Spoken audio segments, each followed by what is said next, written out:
Guys आपका एक बार फिर से स्वागत है हमारी डेली रेसलिंग एपिसोड नंबर 968 पर। और आज तो चीजें शुरू कर लेते हैं द मैन बेकी लिंच से, क्योंकि नॉट ओनली अब वो एक फ्री एजेंट हो चुकी है, बल्कि लोगों का तो यहाँ तक मानना है कि वो बहुत ही जल्दी ऑल एलीट हो जाने वाली है, which is impossible you know. हमने आपको बहुत पहले ही बता दिया है कि WWE एंड बेकी एक दूसरे से बहुत ज्यादा खुश है। बेकी ने बस छुट्टी ली है, अगर उन्होंने वापस आना भी होगा तो वो WWE में ही वापस आएंगी। एंड मे बी उनका रिटर्न अब बहुत जल्दी ऑफिशियल हो सकता है, बहुत जल्दी कंफर्म भी समझ लो, क्योंकि फिलहाल की अपडेट के हिसाब से बेकी लिंच अपना रिटर्न मंडे नाइट रॉ 2025 में करने वाली है, जब WWE नेटफ्लिक्स पर अपना डेब्यूट मारेगा, जो होना भी चाहिए क्योंकि फर्स्ट शो है यार ऑन नेटफ्लिक्स। तो WWE जितना हो सके इस चीज को ग्रैंड रखने की कोशिश करेगी, सितारों से भरा हुआ रखने की कोशिश करेगी, तो बड़े सितारों का वहां होना तो बनता ही है। बाकी आप इसके लिए कितने ज्यादा एक्साइटेड हो कमेंट करके जरूर बताना। एंड अगर चैनल पर नए हो तो चैनल को अभी लाइक एंड सब्सक्राइब कर दो, और वीडियो को एंड तक देखना है आपने, क्योंकि अभी ट्रिपल एच ने कुछ ऐसा बता दिया जिसने पूरी दुनिया को ही हिला दिया। एंड नाउ आप देख रहे हैं रेसलमेरिक्स एंड सब्सक्राइब करना तो बनता है। वेल गाइस बहुत टाइम हो गया,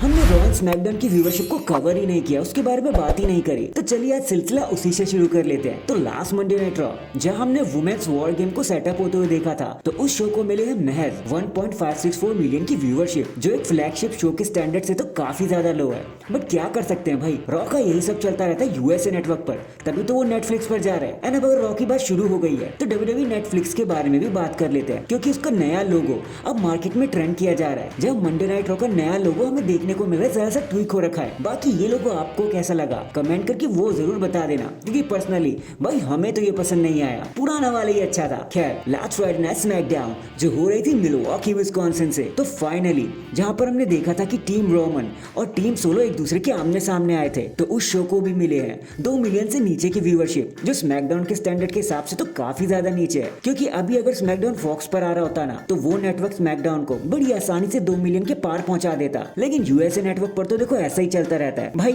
ऐसा ही काम करता है वो, अब क्या ही कर सकते हैं। Hashtag God bless all. Next अभी द गेम ट्रिपल एच ने खुद एक न्यूज को ब्रेक करते हुए बताया कि जब मंडे नाइट रॉ सबसे पहली बार नेटफ्लिक्स पर आएगा 6 जनवरी 2025 को, तो उस शो में एक म्यूजिकल सेंसेशन आने वाले हैं, जो होने वाले हैं ट्रेविस स्कॉट। वहां पर वो लाइव परफॉर्मेंस करने वाले हैं। अभी सॉन्ग कौन सा हुआ है देखो, ये तो कंफर्म नहीं हुआ, बल्कि माना जा रहा है कि हो सकता है ट्रेविस स्कॉट वहां पर परफॉर्मेंस करते करते एक नए सॉन्ग को रिलीज ही कर दे, जो मंडे नाइट रॉ का थीम सॉन्ग भी होने वाला है। बाकी लेट्स सी अब आगे क्या होगा, क्या देखने को मिलता है। वैसे तो ट्रिपल एच अभी कॉन्सर्ट के दौरान लाइव ट्रेविस स्कॉट से मिलने गए थे, उनको एक नया हार्डकोर चैंपियनशिप भी उन्होंने प्रेजेंट कर दिया था, जो देखने में काफी ज्यादा मजेदार हुआ। लेकिन अब देखते हैं आगे WWE कैसे प्रेजेंट करना चाहती है, क्योंकि चलो इतना तो कंफर्म ही है कि ट्रेविस स्कॉट रेसलमेनिया को अपनी आवाज दे चुके हैं। अब देखते हैं मंडे नाइट रॉ पे वो क्या परफॉर्म करने वाले हैं। सो हैशटैग फिन इन नाइट। इसके बाद जैक पॉल, जो लोगन पॉल के भाई भी हैं, उन्होंने फाइनली अपना बीफ आयरन माइक टायसन से ले लिया है। एंड आयरॉनिकली जैक पॉल एक पीस में बाहर चले गए रिंग से, और मैच को जीतने में कामयाब भी रहे। उनके भाई लोगन पॉल भी वहीं थे उनकी विक्ट्री को सेलिब्रेट करने के लिए।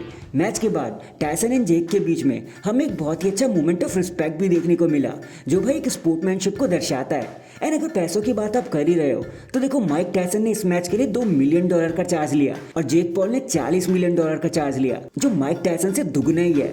बाकी आपकी इस मैच से एक्सपेक्टेशन क्या थी, क्या ये मैच आपकी एक्सपेक्टेशन पर खरा रह पाया? कमेंट करके बता जरूर देना, क्योंकि मैं जानता हूँ कहीं ना कहीं हम सब एक माइक ही फैन है।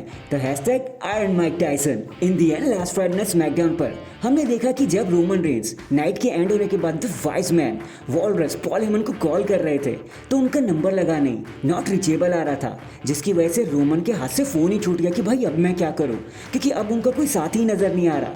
तो अकॉर्डिंग टू द सोर्सेस ऐसा माना जा रहा है कि अब WWE के पास कोई प्लान नहीं है कि वो पॉल हेमन को वापस घसीट ले इन सब में, और ना इतना टाइम बचा है सर्वाइवर सीरीज के लिए कि पॉल हेमन को बुक किया जाए। और फिर पॉल हेमन अब इस स्टेबल में करेंगे ही क्या, क्योंकि भाई ये लोग खून के प्यासे हैं, बातों से बात थोड़ी ना बनेगी। शायद पॉल हेमन ब्लड लाइन को ज्वाइन भी ना करे।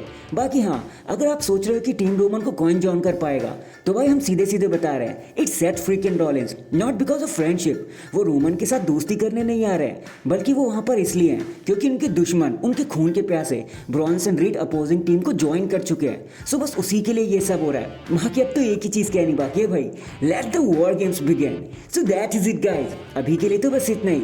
आप मुझे बताना आप इस वॉर गेम के लिए कितने ज्यादा एक्साइटेड हो, कमेंट करके जरूर बताना।